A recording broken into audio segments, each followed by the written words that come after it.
इस वीडियो के अंदर दोस्तों हम बात करने वाले हैं कि आप ऑनलाइन पैन कार्ड को कैसे डाउनलोड कर सकते हैं। यदि आपने पैन कार्ड के लिए अप्लाई करा है और आपके घर तक वो नहीं पहुंचा है किसी भी कारणवश, या तो आपने एड्रेस गलत डाल दिया है या किसी भी कारणवश वो घर तक आपके नहीं पहुंचा है, या घर पहुंचने में जो 10 दिन का समय लगता है उससे पहले ही आपको अपना पैन कार्ड डाउनलोड करना है, तो कैसे डाउनलोड करेंगे इस वीडियो के अंदर मैं आपको डिटेल से बताने वाला हूं। मैं आपको बता देता हूं दोस्तों कि 3 ऑर्गेनाइजेशन पैन कार्ड है वो जनरेट करती है। पहली है NSDL, दूसरी है इनकम टैक्स, तीसरी है UTI। तीनों का प्रोसेस इस वीडियो के अंदर आपको डिटेल से बताने वाला हूं। अब आपको कैसे पता चलेगा कि आपका पैन कार्ड है वो किस ऑर्गेनाइजेशन ने बनाया है, तो पहले तो उसके बारे में जानने के लिए जो चीज जरूरी है उसके बारे में बता देता हूं। आप अपने पैन कार्ड के बैक साइड को देखेंगे तो आपको यहां पर NSDL लिखा दिख रहा है, तो इसका मतलब यह है कि NSDL द्वारा आपका पैन कार्ड जारी हुआ है।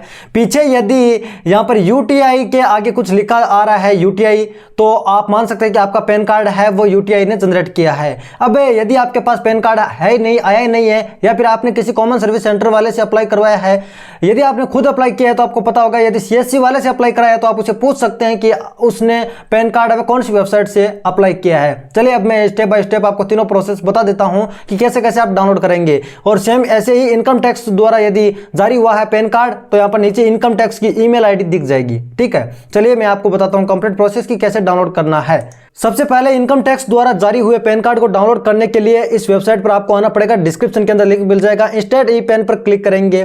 उसके बाद में दोस्तों आपको यहां पर check status and download PAN का जो बटन है वो दिख जाएगा। यहां से हम कंटिन्यू के बटन पर दबा देंगे। ठीक है, कंटिन्यू करेंगे। उसके बाद में अपने आधार कार्ड के नंबर है वो यहां पर डालकर कंटिन्यू करेंगे। ठीक है, आपके पास पैन कार्ड नहीं है कोई बात नहीं, आधार कार्ड नंबर से आप डाउनलोड कर पाएंगे। आधार कार्ड के साथ जो मोबाइल नंबर लिंक होगी उस पर एक OTP सेंड किया जाएगा। उस OTP को हमें यहां पर 6 डिजिट के अंदर फिल करना और कंटिन्यू करना है, और बस हो गया काम हमारा। हमारे सामने मैसेज आ गया है व्यू ई पेन का और डाउनलोड ई पेन का। अब अपने पैन कार्ड को हम यहां पर क्लिक करके देख भी सकते हैं और साथ के अंदर डाउनलोड भी कर सकते हैं। ठीक है गाइज, व्यू ई पेन पर क्लिक करते हैं तो आप अपने पैन कार्ड को देख सकते हैं। थोड़ा नीचे स्क्रॉल करते हैं तो आप देखेंगे कि जैसा प्लास्टिक का पैन कार्ड होता है वैसा का वैसा फोटो यहां पर हमें देखने को मिल जाएगा। उस पर नंबर वगैरह सब हो गए। यदि आपने सिग्नेचर के साथ अपलोड किया तो सिग्नेचर भी यहां पर जरूर दिखेंगे, और पैन कार्ड की बैक साइड भी हमें यहां पर देखने को मिल जाएगी। अब यदि आप डाउनलोड करना चाहते हैं तो यहां पर इस विंडो को आपको क्लोज करना पड़ेगा। उसके बाद में आपको यहां पर डाउनलोड ई पेन वाले बटन पर क्लिक करके डाउनलोड करना पड़ेगा, और अभी तो आपने व्यू किया है। तो चलिए हम डाउनलोड ई पेन के बटन पर क्लिक करते हैं और यहां पर हम सेव के बटन पर क्लिक कर देते हैं। अब हमारे पैन कार्ड को हम आसानी के साथ यहां से देख सकते हैं। अब इसके अंदर हो ऐसा सकता है कि आपको अपने डेट ऑफ बर्थ डालने को भी बोल सकता है एज ए पासवर्ड, तो आप वो ध्यान रख लेना, अदरवाइज ये खुलेगा नहीं। NSDL के पैन कार्ड को डाउनलोड करने के लिए NSDL pan card download Google पर सर्च करेंगे। एक्नॉलेजमेंट नंबर से और पैन नंबर से, दोनों से ही हम NSDL के पैन कार्ड को डाउनलोड कर पाएंगे। यानी कि NSDL ने जो पैन कार्ड हमारे लिए जारी किया उसको डाउनलोड कर सकते हैं। यदि आपने किसी CSC सर्विस सेंटर वाले से यदि यहां पर अप्लाई करवाया तो एक्नॉलेजमेंट नंबर है वो जरूर आपको WhatsApp पर सेंड करेगा, या फिर A4 पेज के ऊपर वो प्रिंट करके देगा। और यदि आपके पास कोई पुराना पैन कार्ड था, उसके नंबर आपको याद है और वही पैन कार्ड आप डाउनलोड करना चाहते हैं, आपका पैन कार्ड खो गया है, तो आप अपने पैन कार्ड के नंबर डाल के भी डाउनलोड कर सकते हैं। चलिए हम पैन कार्ड के नंबर डालते हैं और उसके बाद में आधार कार्ड के नंबर डालते हैं। ठीक है, आधार कार्ड के नंबर भी आपको यहाँ पर डालने पड़ेंगे। उसके बाद में अपने जन्म का मंथ सिलेक्ट करेंगे और जन्म का ईयर डालेंगे, और GST को ऑप्शनल है, इसको छोड़ देना है।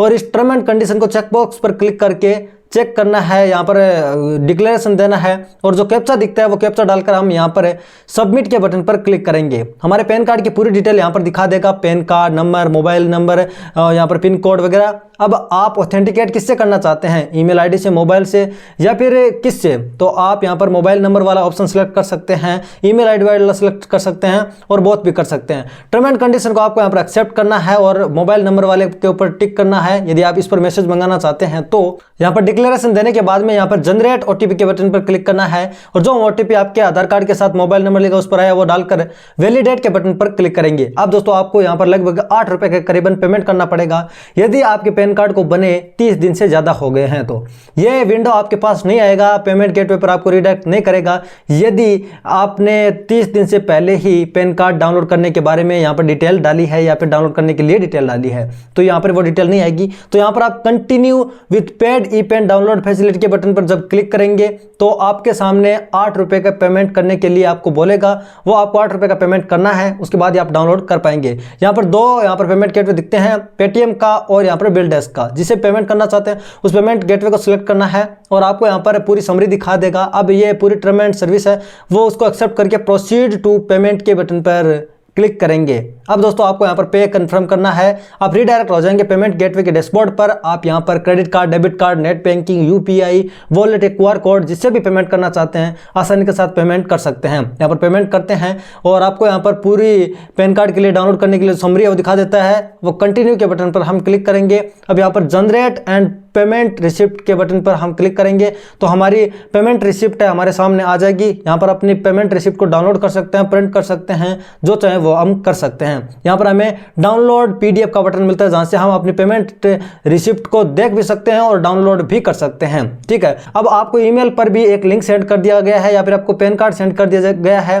जो भी ईमेल आपके पैन कार्ड के साथ लिंक है, यदि आपको किसी तरह से समस्या आ रही है तो आप यहाँ पर डाउनलोड ई-पेन के बटन पर क्लिक करेंगे और यहाँ पर XML फॉर्मेट में और PDF फॉर्मेट में यदि आप प्रिंट करना चाहते हैं तो कर सकते हैं। XML फॉर्मेट के अंदर यदि देखना चाहते हैं तो भी आप देख सकते हैं। तो यहाँ पर डाउनलोड ई-पेन PDF के बटन पर हम क्लिक करते हैं और यहाँ पर हमारे पीसी के अंदर सेव करने के लिए हम सेव के बटन पर दबा देते हैं। ये गूगल क्रोम से डाउनलोड हो गई है। अभी यहाँ पर अपने पासवर्ड डालने पड़ेंगे, बिना स्पेस के आपको अपनी डेट ऑफ बर्थ डाल देनी है और आपका पैन कार्ड है वो सक्सेसफुली आपके सामने ओपन हो जाएगा। यह भी सेम ऐसा ही है, यानी NSDL से डाउनलोड करा है वो भी सेम ऐसा ही है जैसा ओरिजिनल होता है और यह पूरी तरह वैलिड है। आप इसे कहीं पर भी यूज कर सकते हैं। अब आप फिजिकली इसकी कॉपी भी निकला सकते हैं, आपके पास किसी भी तरह से डिजिटली नहीं है तो कोई दिक्कत वाली बात नहीं है, आप इसे यूज कर सकते हैं और यहाँ से डाउनलोड करके अपने पीसी के अंदर सेव करके रख सकते हैं। अब आपको समझ में आ गया होगा दोस्तों कि इनकम टैक्स से और NSDL की वेबसाइट से किस तरह से हम डाउनलोड कर सकते हैं अपने ई-पेन कार्ड को। यदि हम दोस्तों UTI से जनरेट किया है तो उसके लिए हमें UTI पैन कार्ड डाउनलोड इस तरह से यहाँ पर गूगल पर सर्च करना है और फिर हमारे सामने दोस्तों पहली वेबसाइट आ जाएगी, फैसिलिटी फॉर डाउनलोड ऑफ ई-पेन। इस वेबसाइट के अंदर हमें चले जाना है। पैन कार्ड नंबर हमको यहाँ पर डाल देने हैं और अपने जन्म का मंथ और ईयर आपको यहाँ पर डाल देना है। जैसे कि जनवरी के अंदर आपका जन्म हुआ है तो यहाँ पर 01/ जिस भी ईयर के अंदर आपका जन्म हुआ है तो वो ईयर आपको डाल देनी है। आपको डेमो पर्पज से मैं बता दूँ। GST नंबर आपको ऑप्शनल है, नहीं डालना है। ठीक है, कैप्चा ये जो जैसा दिख रहा है वैसा का वैसा कैप्चा यहाँ पर हमें डालकर सबमिट के बटन पर क्लिक करना पड़ेगा। ठीक है, अब हमारे पेन, मोबाइल, ईमेल आईडी ये सब कुछ दिखा देता है। कैप्चा फिल करके नेक्स्ट करेंगे। ठीक है, ये कैप्चा जैसा हम दिख रहा है इसको फिल करके हम जिस पर भी ऑथेंटिकेट करना चाहते हैं, यानी जिसके भी द्वारा, तो मोबाइल, ईमेल वाला बोथ वाला ऑप्शन सेलेक्ट करेंगे। यहाँ पर चेक बॉक्स पर क्लिक करेंगे, फिर हम गेट OTP के बटन पर क्लिक कर देंगे। ठीक है, उसके बाद में हमारे मोबाइल नंबर पर जो OTP आता है वो OTP हमें यहाँ पर डालना पड़ेगा। ईमेल पर भी आ जाएगा, वो भी देख लेना, सेम OTP आएगा। उसके बाद में हमें इसे सबमिट कर देना है। अब दोस्तों यहाँ पर हमें दिखा देता है कि 8 रुपए का पेमेंट आपको करना पड़ेगा। सेम ऐसे ही यदि 30 दिन के बाद आप कर रहे हैं तो आपको 8 रुपए का पेमेंट करना पड़ेगा। यदि आपके पैन कार्ड को जनरेट हुए 1 महीने से कम ही हुआ है, यानी 30 दिन से कम हुआ है, तो आपको 8 रुपए का पेमेंट नहीं करना पड़ेगा। मोबाइल नंबर, ईमेल आईडी डालकर यहाँ पर चेक बॉक्स पर क्लिक करना है, जो बिल डेस्क का पेमेंट गेटवे है उससे पेमेंट करना है और यहाँ पर हमें OTP फिल करना है और सबमिट कर देना है। हमारे पेमेंट कर देना है हमें सक्सेसफुली। अब आपके ईमेल पर भी ये पैन कार्ड है वो भेज दिया गया है, आप अपनी ईमेल को चेक कर सकते हैं। ठीक है, और यहाँ पर वो ईमेल आईडी आपको यहाँ पर शो भी कर देता है कि इस ईमेल आईडी पर हमने XML और PDF दोनों फॉर्मेट के अंदर पैन कार्ड सेंड कर दिया है। आप वहाँ से चेक कर सकते हैं। तो यहाँ पर देख सकते हैं कि आपके पैन कार्ड के अंदर पासवर्ड लगे हुए हैं। वो पासवर्ड है आपका जन्मदिन, जन्म मंथ और जन्म ईयर, बिना / बिना स्पेस के। तो चलिए हम यहाँ पर अपनी ईमेल को ओपन कर लेते हैं और यहाँ पर आप देखेंगे कि XML फॉर्मेट और PDF फॉर्मेट दोनों के अंदर ई-पेन कार्ड हमारे आ गया है। तो यहाँ पर हम इस ईमेल को एक बार के लिए ओपन कर लेते हैं। यहाँ पर आप देखेंगे दोनों फॉर्मेट के अंदर है। अब यहाँ पर UTI TSL ये मिल गया है। अब यहाँ पर हम पासवर्ड डालकर सबमिट करेंगे तो हमारे सामने वो पैन कार्ड खुल जाएगा। तो कुछ इस तरीके से दोस्तों आप UTI, NSDL और इनकम टैक्स द्वारा यदि आपका पैन कार्ड बना है तो आप आसानी के साथ इसे डाउनलोड कर सकते हैं। यदि आपको ये वीडियो पसंद आए तो लाइक करें, अपने फ्रेंड्स के साथ शेयर जरूर करें। चैनल पर पहली बार हो सब्सक्राइब डेफिनेटली कर लेना। मैं आपके लिए ऐसे इंटरेस्टिंग और नए वीडियो लाता रहता हूं जो वीडियो नॉलेज से भरपूर होते हैं, आपको कुछ सिखा के जाते हैं। ऐसी वीडियो में लाता रहता हूँ, तो इंटरेस्टिंग और नए वीडियो के अंदर जरूर मिलेंगे। तब तक के लिए जय श्री राम, जय हिंद।